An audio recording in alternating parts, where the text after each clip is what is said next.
왕윤종 전 경제안보비서관이 순직해병 특검 사무실로 들어옵니다.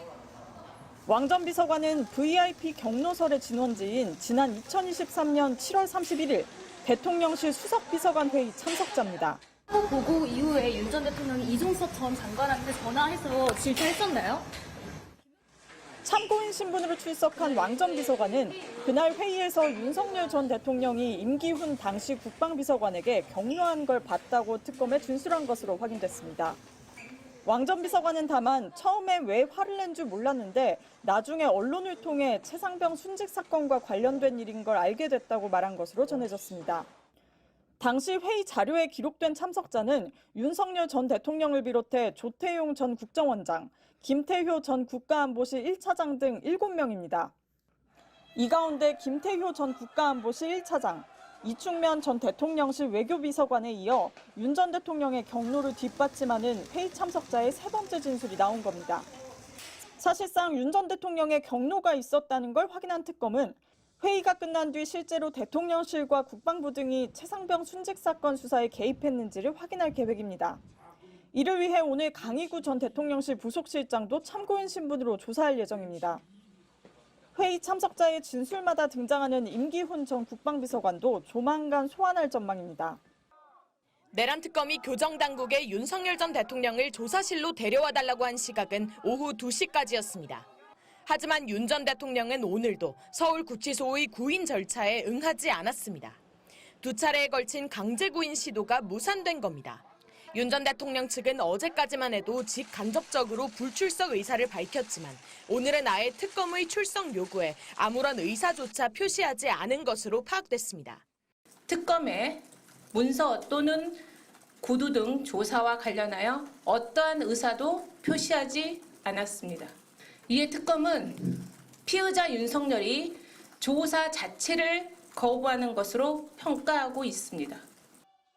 특검은 인치 지휘를 이행하지 않은 서울구치소 교정공무원을 상대로 구체적인 경위를 조사하기도 했습니다.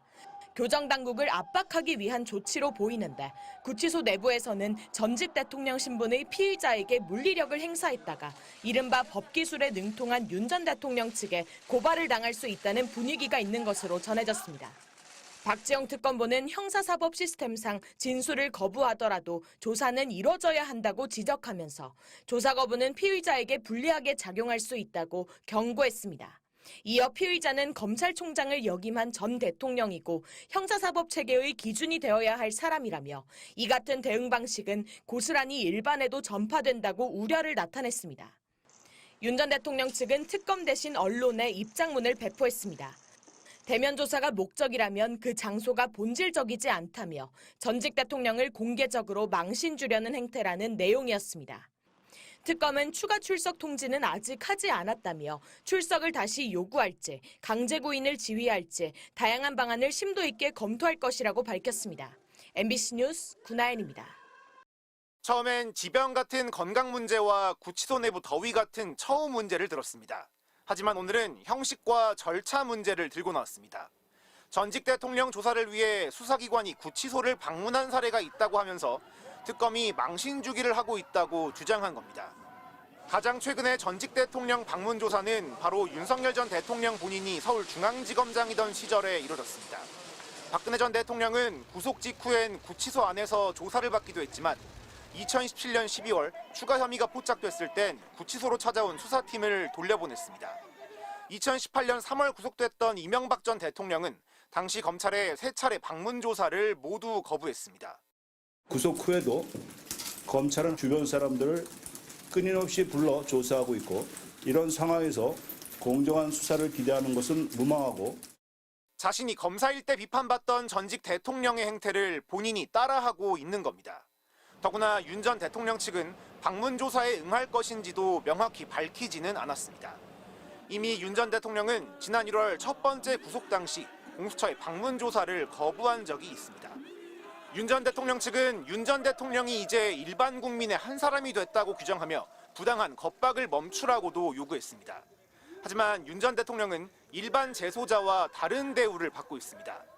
교정당국은 전직 대통령인 점을 고려할 때 강제적 물리력을 동원하기는 어려웠다는 점을 강제구인 실패 사유로 설명했습니다. 특검은 방문 조사가 오히려 특혜가 될 수 있다며 윤 전 대통령이 계속 출석에 불응하면 구속 기간을 연장하지 않고 곧바로 기소를 하는 방안도 검토하고 있습니다. MBC 뉴스 이준범입니다.